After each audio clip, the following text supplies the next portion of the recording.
vient du mot kaleo, qui signifie faire venir d'eux. Faire venir d'eux. Donc, on te fait venir des mondes pour être mis à part à un autre service, à un autre monde. Et cet appel, par exemple, dans le cas du récit que vous allez lire tranquillement, c'est le récit d'Élisée. Amen. Donc, quelqu'un qui est appelé, c'est quelqu'un qu'on a fait venir de notre monde, faire venir d'eux. Tu verras réellement que cette personne-là a quitté le monde physique que nous vivons pour un autre monde spirituel. Il y aura des signes, il y aura des distinctions, il y aura des choses qui vont se manifester à la personne qui vont réellement démontrer que celui-là, c'est un homme de Dieu, mais un servant de Dieu. Amen. Aujourd'hui, il y a une confusion. Il y a beaucoup de confusion. Parce que certains hommes, comme je l'ai dit, se sont improvisés. Et nous avons un autre passage.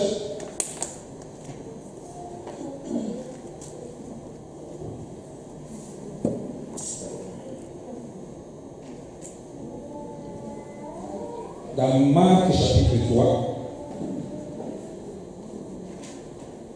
vous allez noter les versets 14 et 13 et 14.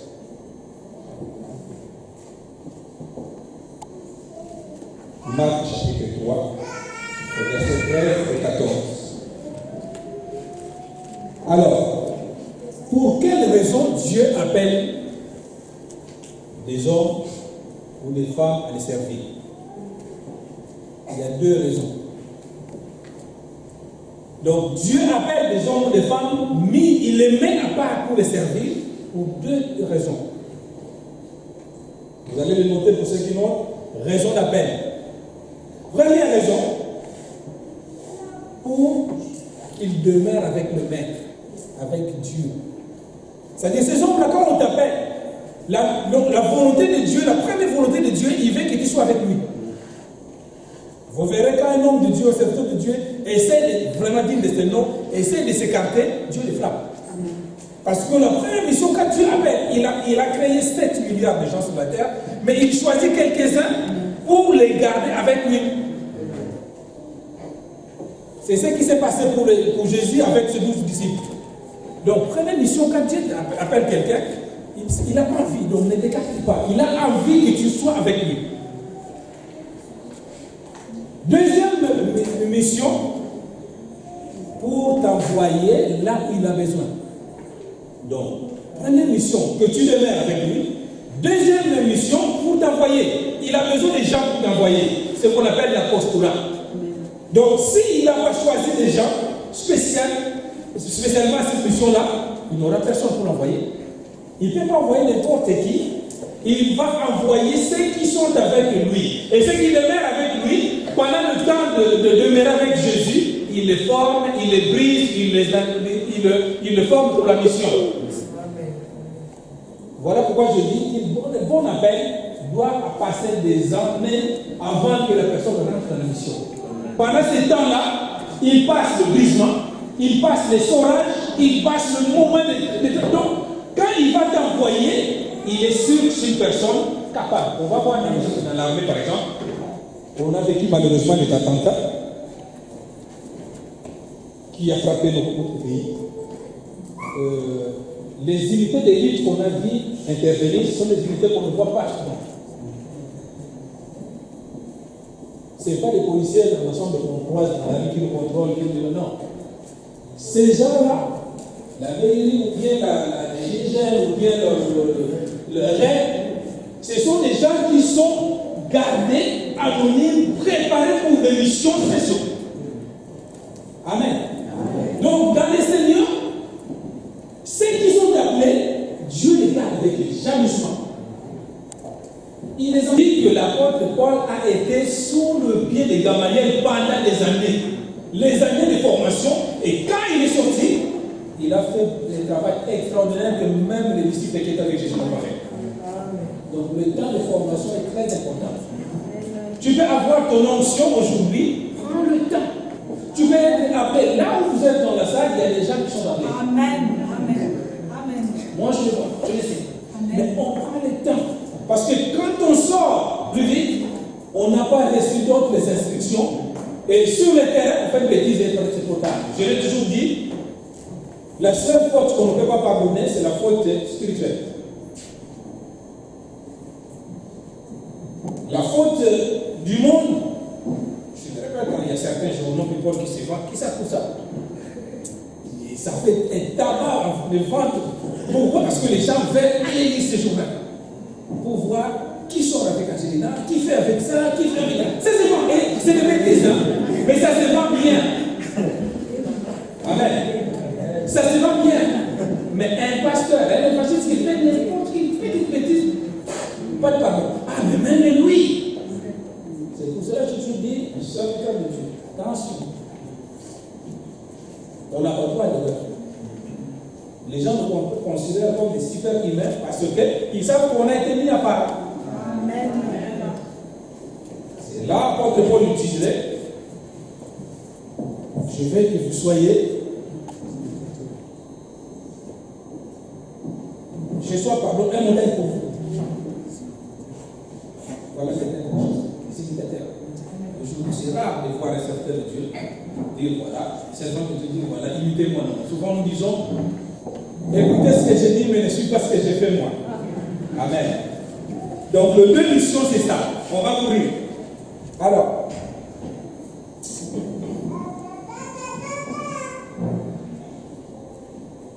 je vais vous donner une véritable définition de l'onction.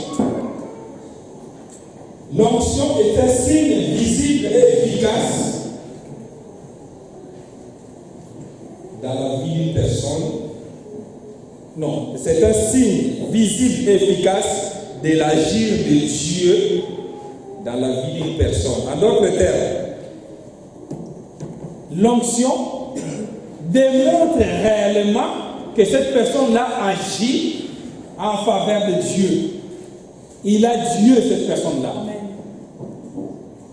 On peut détecter une fausse onction et une vraie. On le verra. Ou une autre définition très simple, l'onction, c'est la présence de Dieu dans la vie d'un serviteur. Il nous a dit dans la parole de Dieu que si vous enlevez de vos bouches tout ce qui est vain et inutile, vos bouches seront comme la bouche de Dieu. Amen. Donc tu peux décréter quelque chose et c'est la vie. On a vu dans la Bible des gens qui ont commandé la lune et le soleil, ils ont dit voilà, vous arrêtez. C'est l'onction qui agit. Quand Jésus arrive devant la tombe, il dit voilà, Lazare sort. C'est l'onction qui ressuscite. Des fois, cette femme-là qui avait une perte de sang pendant 12 ans, rien que le fait de toucher, le sang s'est arrêté. Donc, je me dis que c'est la présence. Quelqu'un qui est oint, tout son corps est oint. Il y a certaines personnes qui peuvent te dire, voilà, je n'ai pas le temps d'aller jusque chez toi, mais je déclare juste un mot et le va dire à la personne de la personne. Amen. Amen. Il y a d'autres personnes, on a vu, il y a tellement une foule qui ne peut pas vous toucher, il dit, voilà, malheureusement, ça tournait de notre façon, mais il prie un mouchoir ou bien il prie son vêtement, il gêne. L'onction fait le miracle.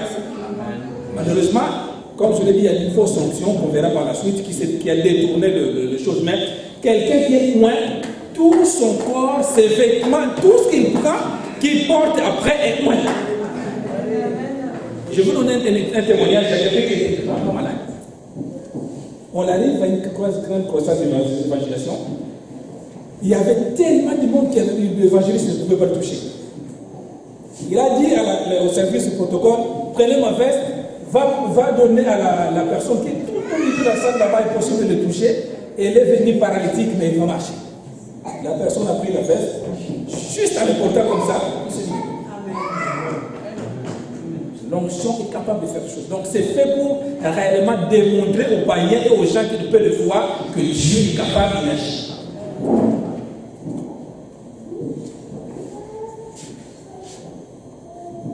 Les différentes onctions. Je disais tout à l'heure qu'il y a plusieurs onctions. Il y a 3 sortes d'onctions.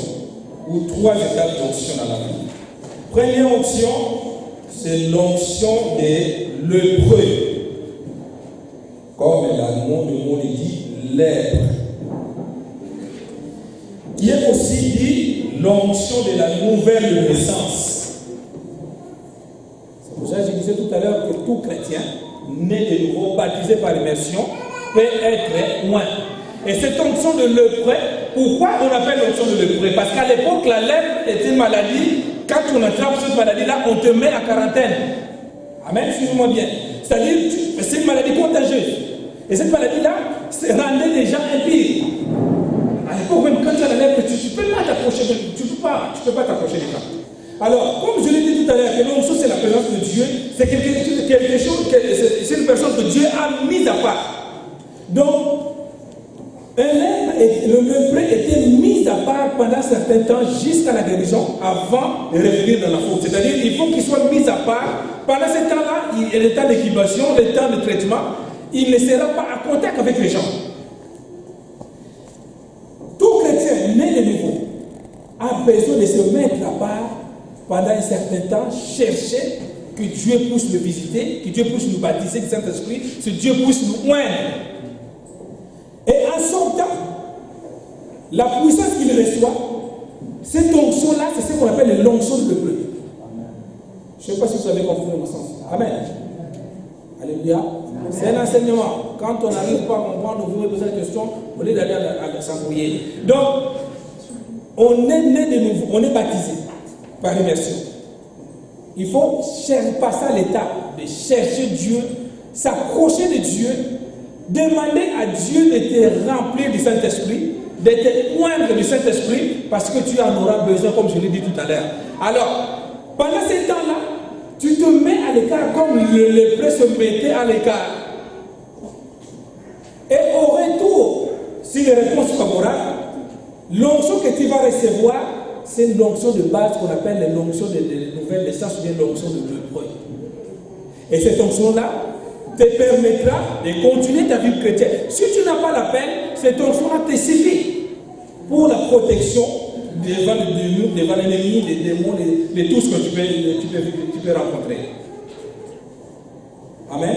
Amen. Il y a quelques versets que je vais vous donner sur cette onction de lépreux. 1 Jean chapitre 2, verset 20. Jean chapitre 3, 1 à 8.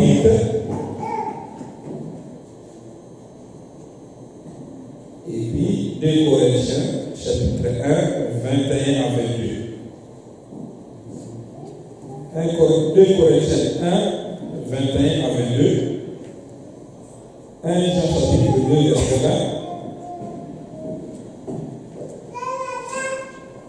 Et Jean chapitre 3, 1 à 8.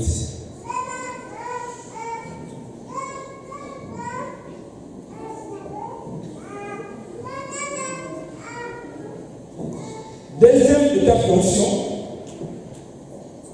c'est l'onction sacerdotale. L'onction sacerdotale.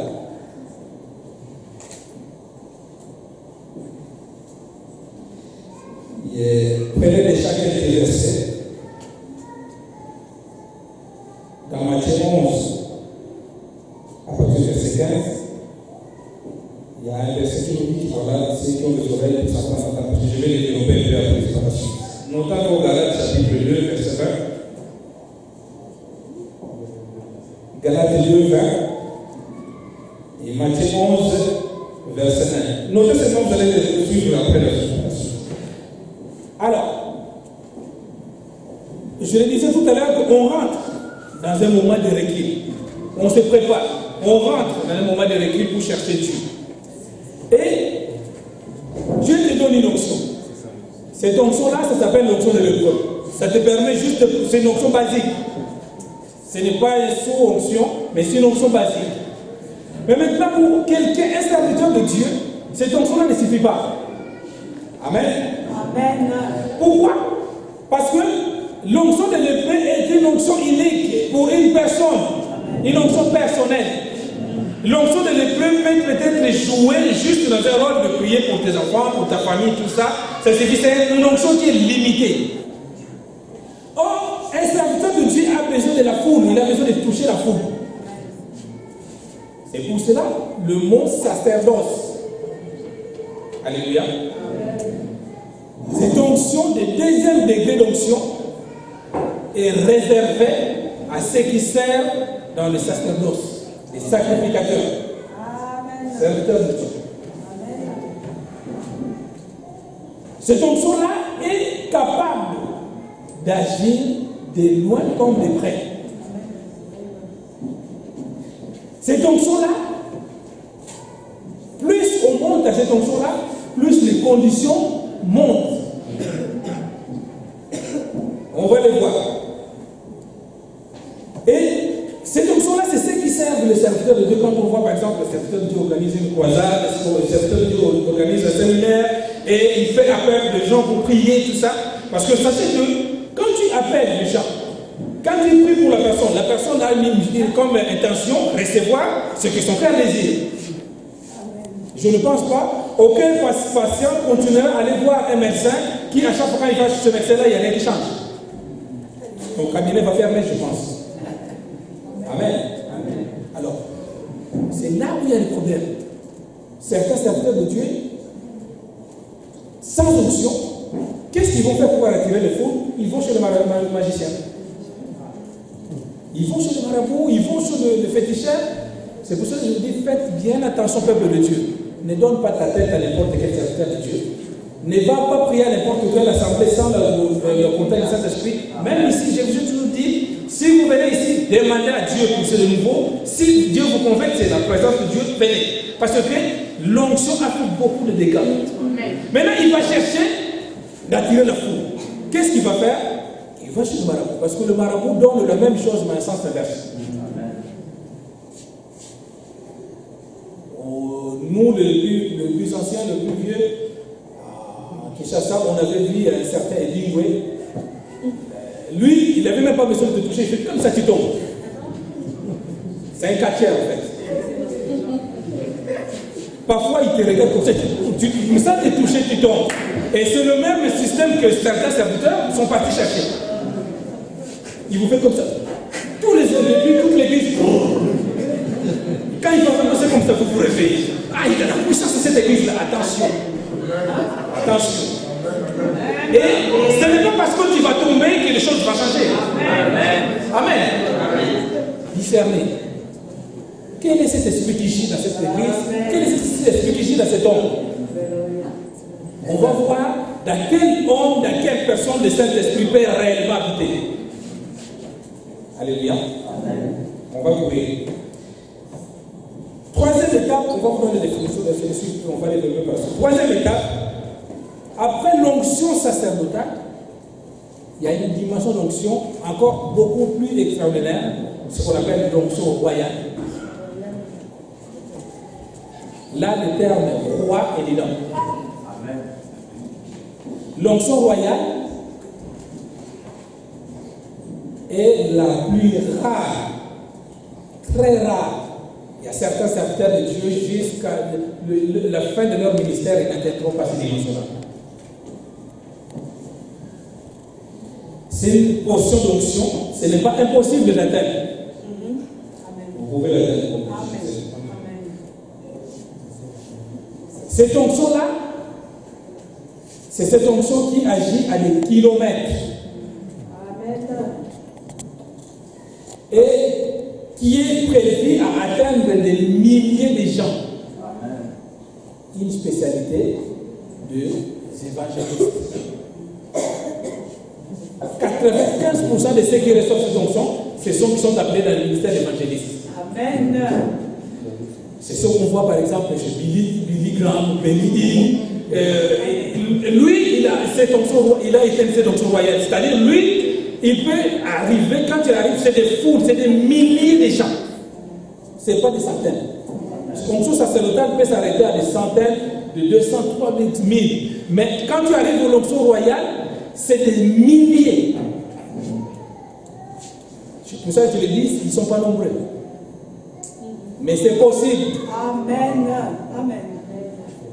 L'onction royale agit à des milliers de kilomètres. C'est-à-dire, lui, tellement qu'il est très loin, que tu peux même pas. Je vais donner une anecdote. Béni faisait un voyage à l'Inde pour aller prêcher. Et dans l'avion, il s'est assoupi de dormir. Et il y a un serviteur de Dieu qui voulait s'approcher pour lui parler, mais il sentait comme une feuille qui s'approchait. Mais donc, il ne pouvait même pas s'approcher. Il ne pouvait pas s'approcher. Parce que tout l'environnement où il était, c'était comme si la chaleur, tu ne peux pas. C'est quelqu'un où tu peux me dire, ça va? Non, tu ne peux pas. Tu ne peux pas. Parce que l'endroit, il est tellement loin. Dès qu'il rentre dans la salle, moi je l'ai vécu avec lui parce que j'ai la grâce de le côtoyer de près. Je te dis, impossible. Je ne citerai pas de nom, mais il était venu à Sergi. 90% de tous les pasteurs ici à Saint-Denis, ils tombaient, ils ne pouvaient pas s'approcher. Ils ne pouvaient pas s'approcher. Ils ne pouvaient pas. Donc, c'est une dimension extraordinaire. Et la condition pour recevoir cela, on va y arriver, c'est important. Ce sont des gens qu'il faut. Je vous ai dit dimanche dernier que serviteur égale sacrifice. Tout chrétien, tout serviteur peut arriver à ce niveau-là. Mais plus le sacrifice est énorme, plus l'onction est élevée. Il y a des hommes de Dieu, comme Daniel, la Bible dit qu'il priait 3 fois par jour, et quand il priait, c'était de longues prières.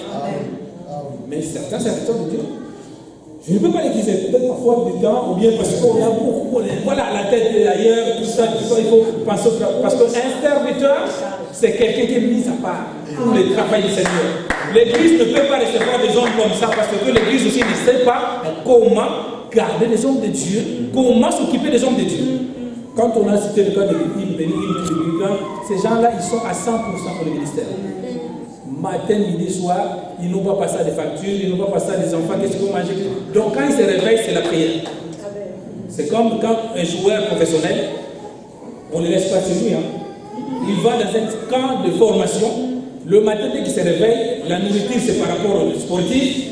Le cours, c'est par rapport à quelques mathématiques et tout ça. On ne va pas chauffer la tête à nous faire des examens. Parce que lui, à 10 heures, c'est l'entraînement. Quand il sortira, il sera 10 heures. Donc c'est pareil pour le service. Si nous savons prendre soin des serviteurs, il y a des serviteurs qui peuvent atteindre les dimensions de notre royaume. Amen. Mais quand tu déjà y passes, j'ai pas payé ma facture, qu'est-ce que je fais? Après au Seigneur, quand les enfants prient comme ça. Amen. C'est une forte dimension. Une forte dimension. Amen. Amen. Il y a un chanteur qui s'appelle Chuck Connery, je crois Connery, c'est un Américain. Et lui, quand il se déplace, va assister à une équipe de gospel, de chants de gospel, concerts de gospel de ces chanteurs-là. Sa vie, c'est la musique. Il vit de cela. C'est l'un des chanteurs de gospel qui a un avion privé. Il se déplace avec sa sono qui vend des tonnes de watts. Il a joué à Bercy à l'année, je crois, 99. C'était la centenaire de l'Évangile. On entend les gens chanter, mais quand tu chantes, tu vois chanter ce monsieur-là, non. Il y a des gens qui pleuraient comme ça, sans même l'ami. Non. Donc, approchons-nous de Dieu, il s'approchera de nous. Cherchons l'onction, c'est très important. Amen. On va prendre, je ne sais pas si on arrive là à venir. Dans l'onction royale, donnez noter quelques versets, Actes chapitre 13, 22. Psaume 89, 29. Psaume 89, verset 29. Psaume 60. Je vais rajouter Psaume 34, le verset 6. Donc,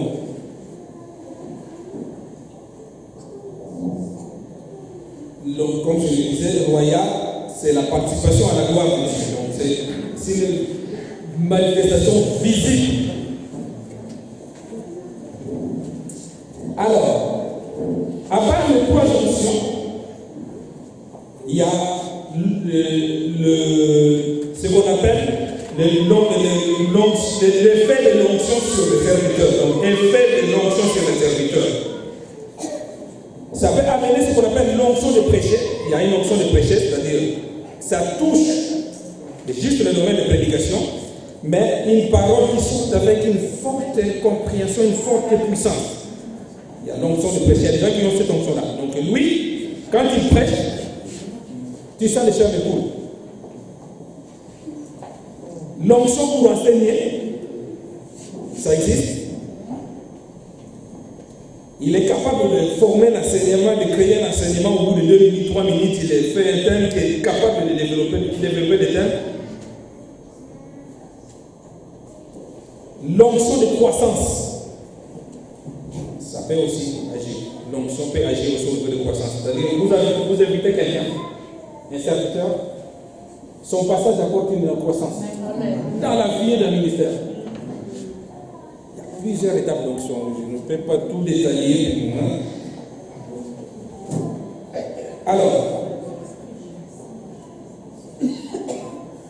notez bien, je l'ai dit tout à l'heure, il y a un prix. Donc, un point que vous allez nous noter, je ne sais pas si vous notez, mais pour moi c'était le numéro 3. Comment croître dans l'onction et recevoir l'onction. Comment croître dans l'onction et recevoir l'onction. C'est-à-dire comment croître dans l'onction et comment recevoir l'onction. Premièrement, toute onction a un prix à payer. Amen.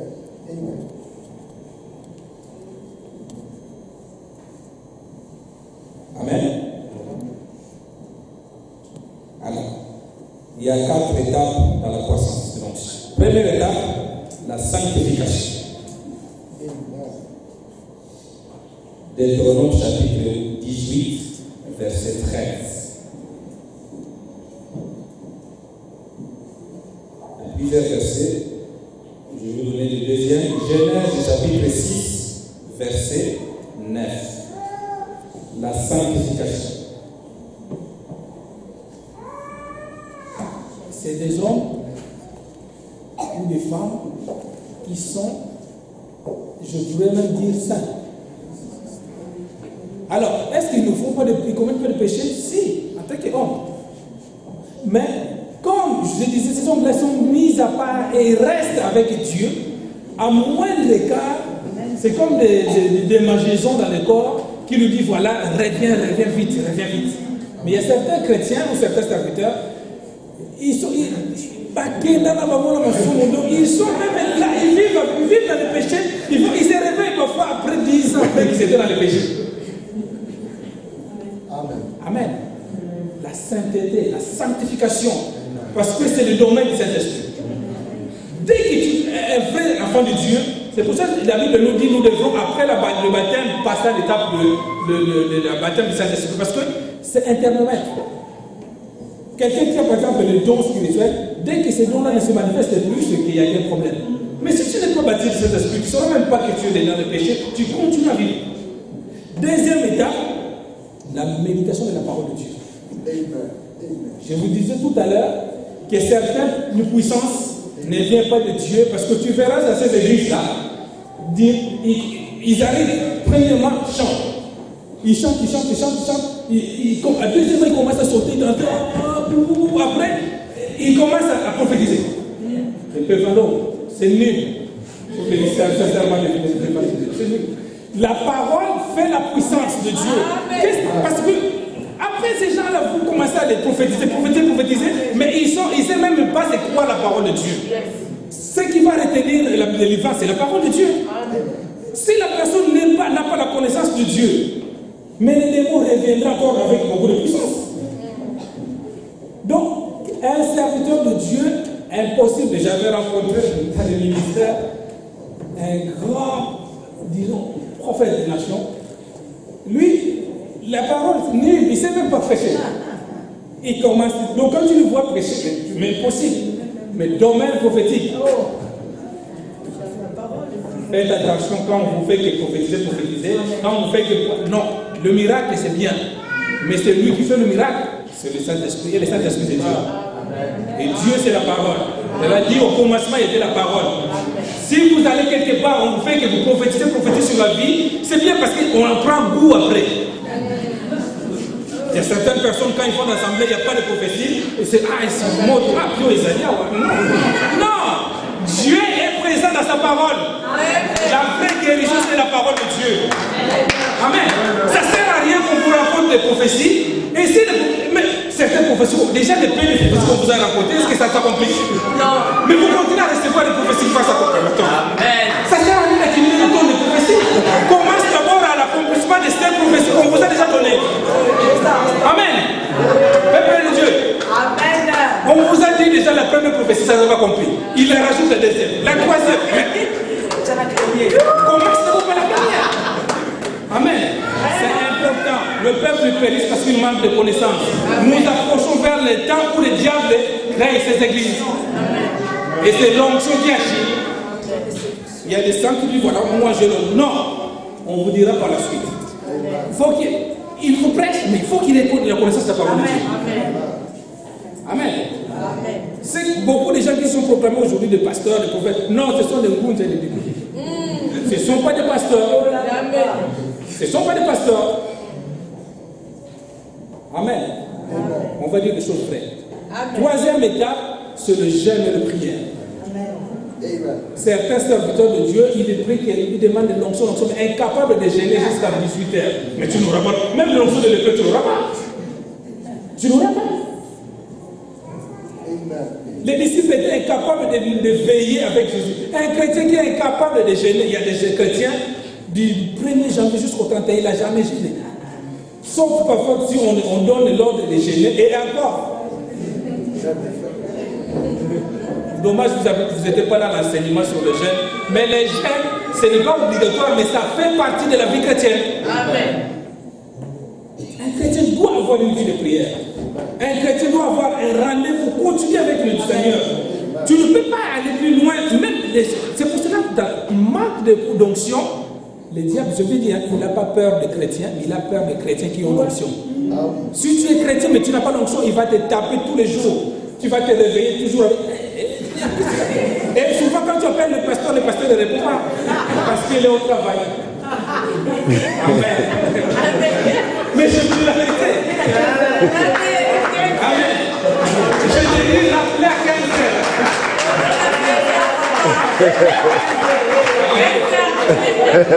Alléluia. Moi, je vous dis sincèrement, je vous dis la vérité. Dans la vie, je prêche la vérité.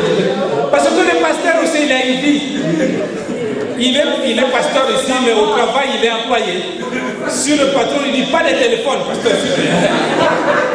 Si on le met à la porte, qui va payer les voitures? Amen.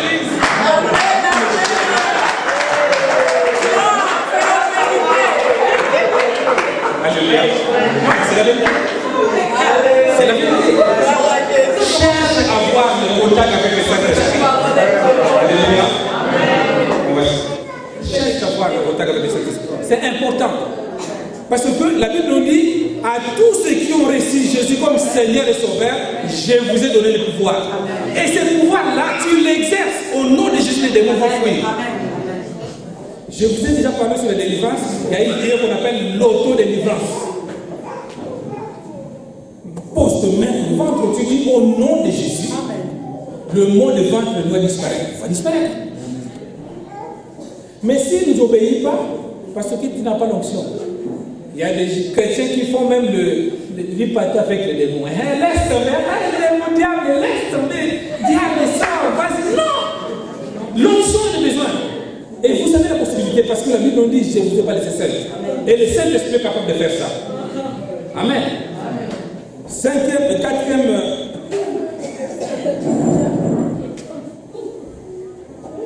Quatrième étape, c'est la formation. Osée chapitre 4, verset 6. La formation. Beaucoup de gens ne sont pas formés. Beaucoup de serviteurs ne sont pas formés. Ce qu'on fait, il y a une différence. Je vais vous dire une chose.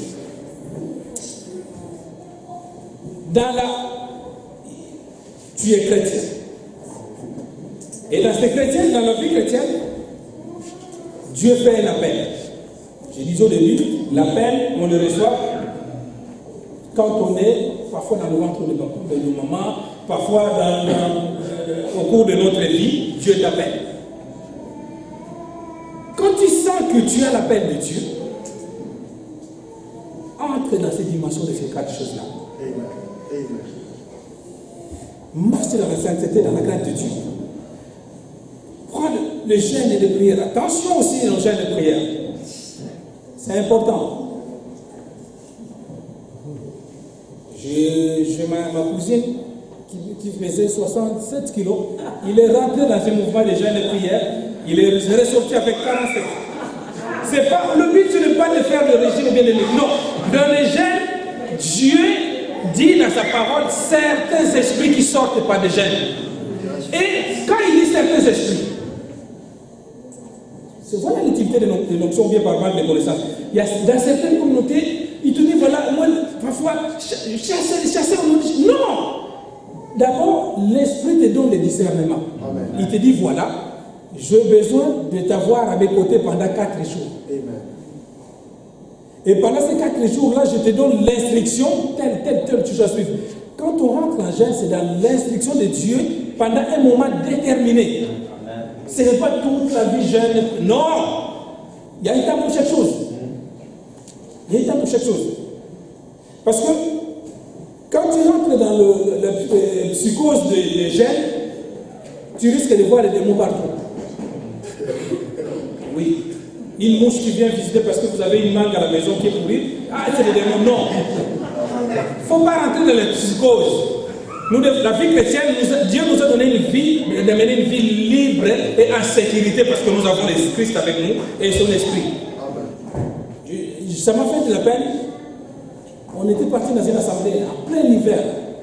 Le prédicateur était venu prêcher la parole et on a fini le culte. On passait tous en voiture, on disait jusqu'à la gare. Et le prédicateur est passé comme ça, à pied, main dans la poche. Les gens klaxonnaient, mais un pasteur. Mais j'ai dit à celui qui était fait, mais pourquoi vous ne le prenez pas? Pasteur, tu ne connais pas son état d'âme. Oh. Mais c'est le prédicateur qui les a prêchés. Oh, j'ai vu dans un film nigérien, quelqu'un qui a pris dans la voiture, un passager, ça lui a créé. Bien aimé. C'est pour cela que je te dis, il faut discerner. Amen. Avoir. Troisième condition, il faut méditer la parole, comprendre la parole. Comprendre. C'est très important. Je dis, mais prenez le pauvre pasteur, c'est lui qui vous a prêché la parole. Il passait comme ça, jusqu'à quelques kilomètres jusqu'à la gare. Non, la vie chrétienne, là où tu es, en tant qu'enfant de Dieu, pendant que toi tu dors, il y a quelqu'un qui fait le travail de surveillance. Pendant que tes enfants sont à la cantine, il y a quelqu'un qui veille. Pendant que tu ne connais même pas les gens que tu as vécu avec pendant des années. Avant que tu aies cette connaissance-là de fuir les démons, il y avait quelqu'un qui te protégeait. La Bible nous dit l'ange de l'Éternel campe autour. Amen. Le but d'un enfant de Dieu, quand tu rentres dans l'esprit de school, tu auras même le père. Non. Partage. Ah non, je ne peux pas donner le vieux vêtement que j'ai à mon frère. Ah, je ne sais pas quel est son état d'âme. Non, son état d'âme, c'est juste qu'il sait. Mais toi, tu es celui qui le protège. Amen. Nous allons lire dans un verset, dans le livre de Timothée, 1 Timothée, chapitre 3. On court vite. Je sais que je ne vais pas donner les autres. 1 Timothée, chapitre 3.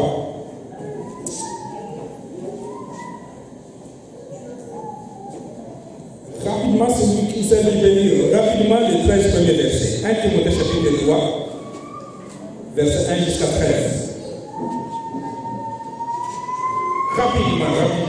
1 Timothée chapitre 3. 1 Timothée chapitre 3, verset 1 jusqu'au verset 13. Suivez-moi. Cette parole est certaine. Si quelqu'un aspire à la charge d'évêque, il désire une œuvre excellente. Il faut donc que l'évêque soit irréprochable, mari d'une seule femme, sobre, modéré, réglé dans sa conduite, hospitalier, propre à l'enseignement. Il faut qu'il ne soit ni adonné au vin, ni violent, mais indulgent, pacifique, désintéressé. Il faut qu'il dirige bien sa propre maison et qu'il tienne ses enfants dans la soumission et dans une parfaite honnêteté. Car si quelqu'un ne sait pas diriger sa propre maison, comment prendra-t-il soin de l'Église de Dieu? Il ne faut pas qu'il soit un nouveau converti, de peur gonflé d'orgueil, il ne tombe sous le jugement du diable. Il faut aussi qu'il reçoive un bon témoignage de ceux du dehors, afin de ne pas tomber dans le propre et dans le piège du diable. Les diacres aussi doivent être honnêtes et éloignés de la duplicité, des excès du vin, d'un gain sordide, conservant le mystère de la foi dans une conscience pure. Qu'on les éprouve d'abord et qu'ils exercent ensuite leur ministère, s'ils sont sans reproche. Les femmes de même doivent être honnêtes, non médisantes, sobres, fidèles en toutes choses. Les diacres doivent être maris d'une seule femme et bien diriger leurs enfants et leur propre maison, car ceux qui remplissent convenablement leur ministère s'acquièrent un rang honorable et une grande assurance dans la foi en Jésus-Christ. Amen. Oui, cette parole est certaine. Amen. Donc ça confirme Amen. la véracité de la parole de Dieu. On est chrétien, baptisé, né de nouveau. On a l'appel de Dieu. Maintenant, Dieu a créé l'Église. Et l'Église doit fonctionner avec les gens que Dieu a mis à part, qui sont formés et qui sont prêts à l'envoyer aller faire le travail, qui ont besoin d'être remplis d'onction. On arrive maintenant à ces qualités. On a vu les qualités et comment l'obtenir. On a vu les 4 étapes pour l'obtenir. Maintenant, c'est ces qualités-là qui va faire prévaloir à ces hommes et ces femmes mis à part, qui seront des représentants de la parole de Dieu dans le monde, dans l'Église, partout où ils iront, par rapport aux qualités qu'on doit trouver dans leur vie.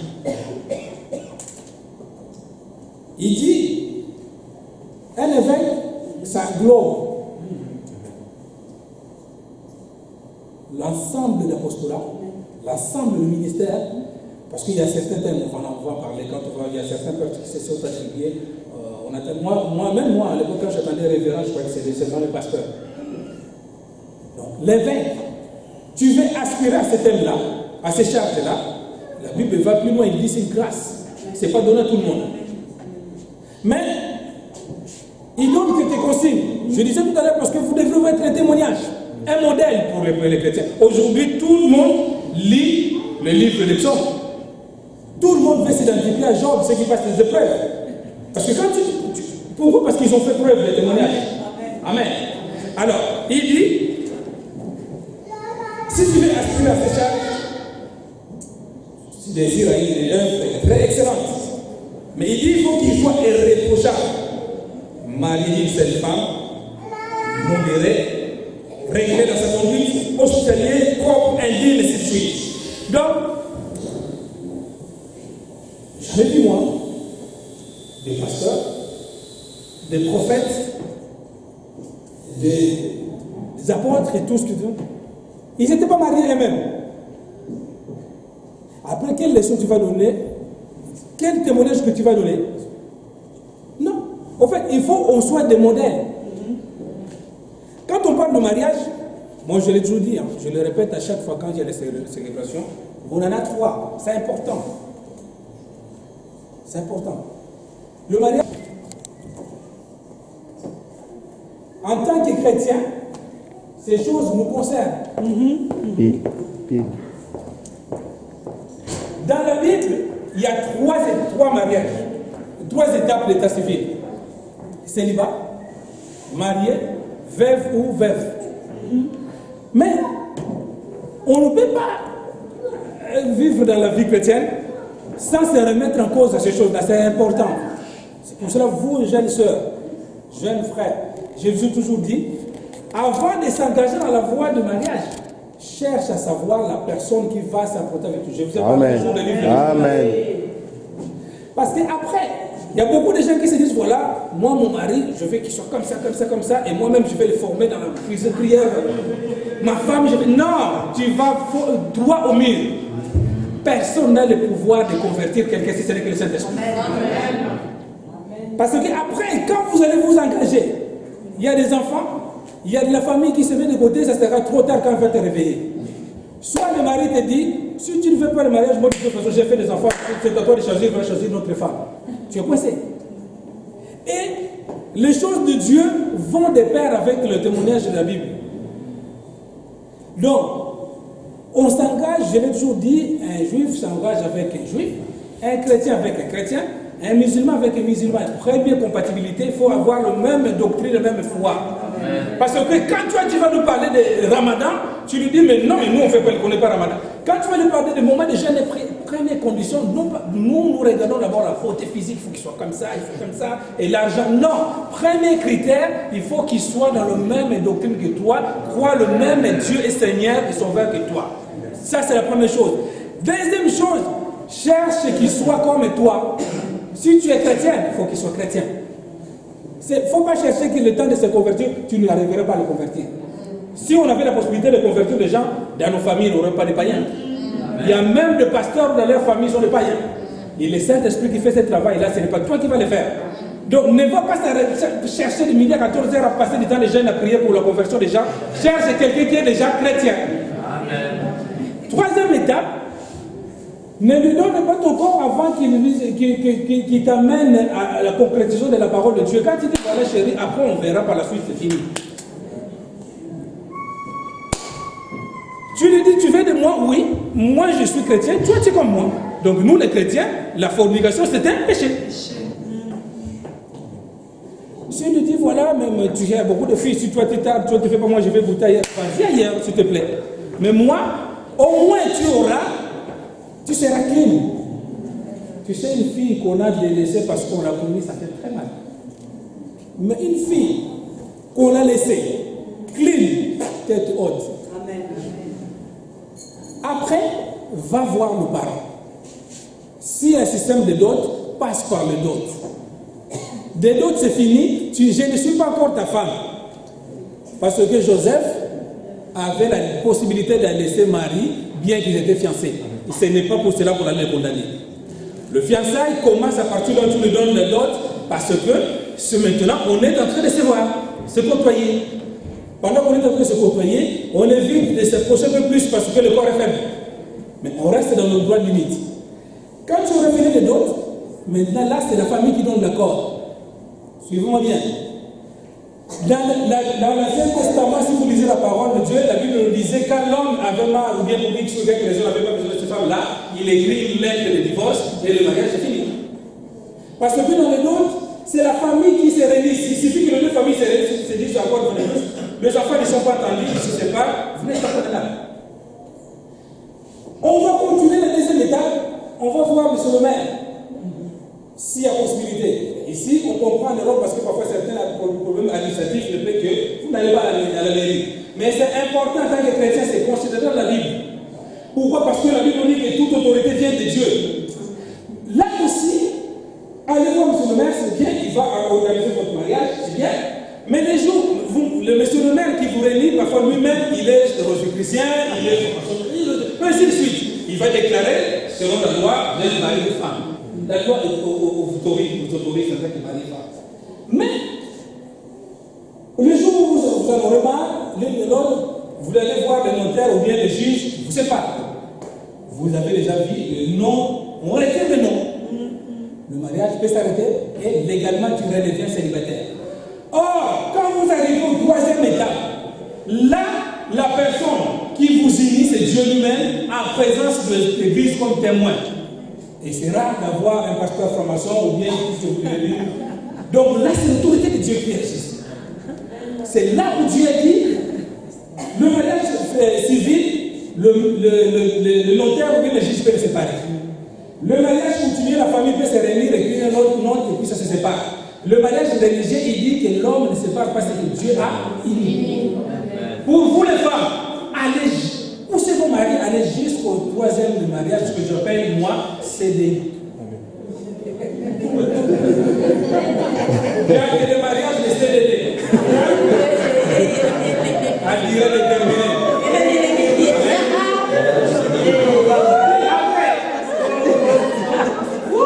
Il y a question de finances, il y a question d'honneur. Oui, la Bible a tout prévu. C'est comme le baptême. Le baptême, j'en ai vu moi, les cas de l'unique éthiopien. On n'avait pas besoin de faire des enseignements de cérémonie, on l'a baptisé. Le mariage, ça peut se passer le mardi, le jeudi, le vendredi, le samedi, le dimanche. Il suffit d'avoir réuni ces deux conditions. Premièrement, vous soyez des chrétiens nés de nouveau baptisés. Deuxième condition, avoir quelques témoins avec vous qui va témoigner devant Dieu, devant les hommes qui voilà, j'ai été présent et le pasteur, vous menez des alliances, même des alliances à 2 euros, on bénit les alliances, le mariage devient efficace. Pourquoi? Alléluia. Parce que vous êtes des témoins. La Bible nous dit, il faut qu'il soit modèle, cet homme-là, cette femme qui va aspirer au prophétie d'évêque. Parce que vous allez déclarer des choses sur les gens, vous aurez la responsabilité des choses sur les gens. Et ne pas oublier que l'accusateur est là. Il dit plus loin qu'il doit tenir bien sa propre maison. Il y a un homme de Dieu, Élie dans la Bible, le cas de Phinéas et Ophni. Lui, un serviteur là, il chouchoutait les enfants. Les enfants faisaient des bêtises. Les enfants des serviteurs et servantes de Dieu doivent être les modèles. C'est à vous de l'amener. Quand on le voit, on va dire cet enfant-là, c'est l'enfant des serviteurs de Dieu. Bien tenir votre maison. Éloigner du vin. Un peu du vin, ça fait mal. Parce que vous êtes des modèles. Après, quand vous aurez accompli cela, vous arrivez, je l'ai dit toujours, choisi, réglez votre vie et vous vous demandez l'onction. Maintenant, il a mis les 5. Dans les 5 ministères, je vais courir dans 5 minutes, je vais finir tout ça, parce que c'est une répétition pour les autres, pour certains. Il y a premièrement les apôtres. Vous allez noter les versets dans le livre Éphésiens. Éphésiens chapitre 4, versets 11 à 13. Notez juste le verset. Vous allez lire à la maison. Premièrement, il y a ce qu'on appelle les apôtres. Donc, je le dis, maintenant, là on arrive que tous les critères sont déjà prêts. Et les apôtres, j'avais oublié les diacres. Les diacres et les anciens sont ce qu'on appelle le ministère d'aide. Leur rôle, c'est alléger la tâche des serviteurs, des ministres de Dieu, travailler dans l'administration, dans les finances de l'Église, dans toutes ces charges-là, c'est fait pour les évêques et pour les diacres et les anciens. Alors, l'apôtre, il a dit dans ce passage que vous allez lire, Dieu a établi les uns pour apôtres. Apôtre signifie, nous avons ce terme-là, envoyé. Oui. Envoyé où et pour quelle mission? C'est là le problème. Parce que certains apôtres qui dirigent les assemblées, non. Ce sont des gens qui sont mis à part et envoyés pour une mission.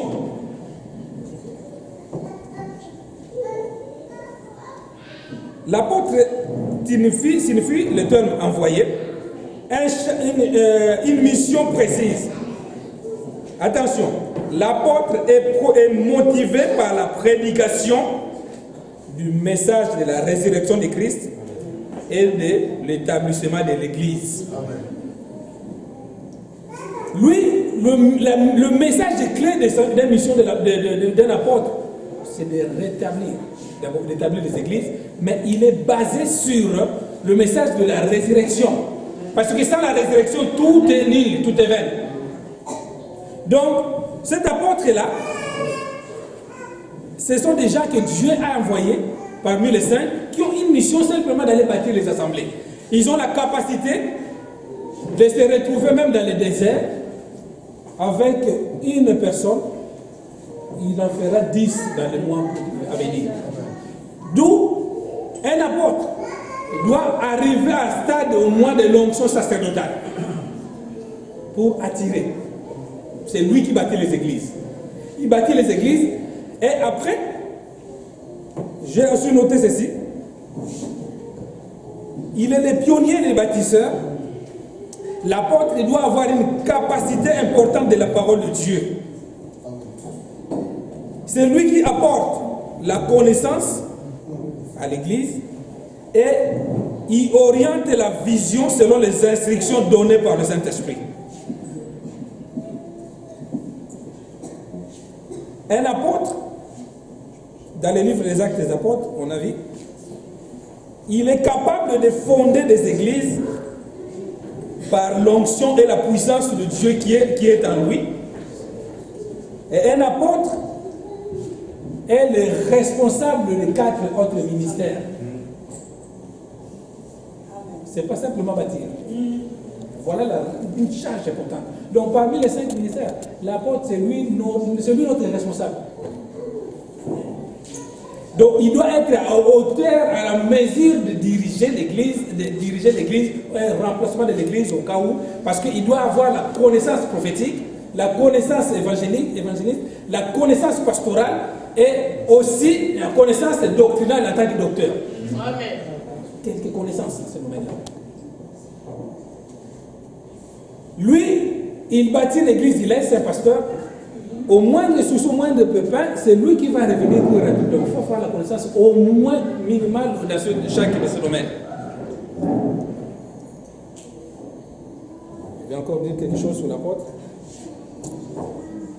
Il a le charisme de prier pour les croyants afin qu'ils reçoivent le Saint-Esprit et les dons spirituels. Parce que lui qui bâtit les églises, donc c'est quelqu'un qui a une longue vie de prière, une forte vie de prière, qui est capable de transmettre des talents et des dons dans la vie d'une personne. Il doit être capable, dans ce qu'on appelle l'orthodoxie de l'enseignement, c'est-à-dire il doit être capable d'enseigner parce qu'il connaît la parole de Dieu plus que beaucoup d'autres. Il exerce la discipline en cas de cas grave. Un apôtre peut sanctionner parce que c'est lui notre responsable. Il peut te dire aujourd'hui, parce que j'étais établi pasteur dans l'église de Corinthe, mais je vois que tu ne mènes pas bien de cette église-là, à plusieurs remarques que je te dis maintenant, stop, je vais te retirer. C'est une autorité supérieure pour les 4 ministères. Après, qu'est-ce que je peux encore ajouter rapidement, tellement qu'on court vite? J'ai jamais.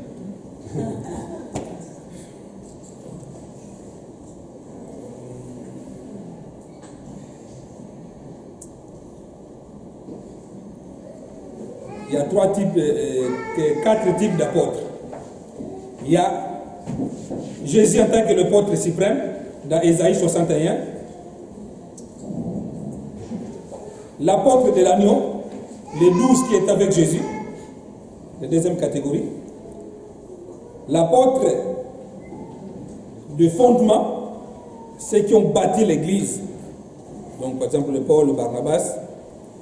Et les apôtres des nations. Aujourd'hui, on a beaucoup d'apôtres des nations. Beaucoup de choses à dire, mais les prophètes, deuxième ministère. Un prophète est un homme de Dieu, une servante de Dieu qui est capable de prédire l'avenir, qui annonce un événement avec plusieurs jours et plusieurs années d'avance.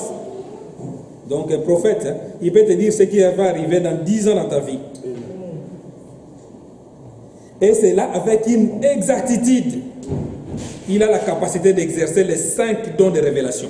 Donc, écoutez bien un prophète. Un prophète doit avoir le don de la parole de connaissance, le don de discernement des esprits, le don de la parole de sagesse, les dons de l'interprétation et les dons de la prophétie. Les 5 là, ce qu'on appelle les dons de révélation. Il doit en avoir à sa vie, c'est très important. Beaucoup de choses à dire sur le prophète. On va continuer l'enseignement le vendredi, dans les prochains vendredis, mais là, on va survoler pour donner un peu d'aperçu pour certains événements qui vont suivre. L'évangéliste, c'est un prédicateur de la bonne nouvelle. Lui, il est doué dans l'art des bonnes prédications plutôt. Donc, l'évangéliste, sa parole est vraiment forte et puissante, parce qu'il a la mission de gagner les âmes. Donc il doit avoir une parole convaincante et accompagnée de la forte puissance de guérison et de miracles. il est l'un qui est des ministères où le don, l'onction sacerdotale lui est réservée, l'onction royale lui est réservée.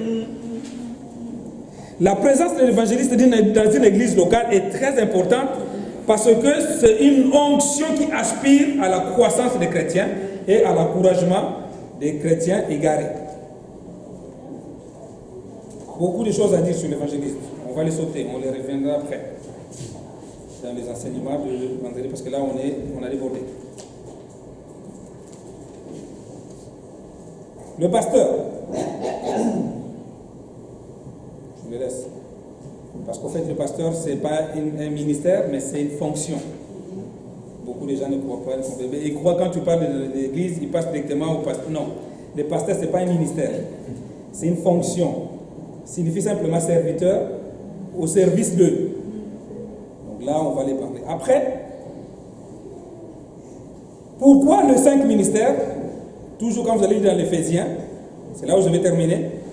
Premièrement, le but de 5 ministères, c'est pour le perfectionnement des églises, donc des chrétiens. Éphésiens chapitre 4, verset 12. Pour l'avancement de l'œuvre de Dieu et l'édification du corps de Christ. Donc, avancer l'œuvre de Dieu et puis édifier le corps de Christ.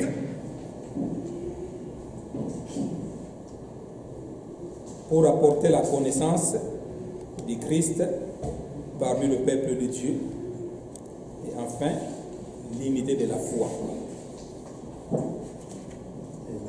Amen. Il y a beaucoup de choses à dire. Ce n'est pas très vaste. J'avais choisi partie onction parce que c'est ce qui fait plus de dégâts. Et certains, les 5 ministères, vous allez sur le site, il y a un enseignement qui a été déjà donné sur cela. Voilà ce que je pouvais dire ce matin pour le peuple de Dieu. Que Dieu vous bénisse en tout cas.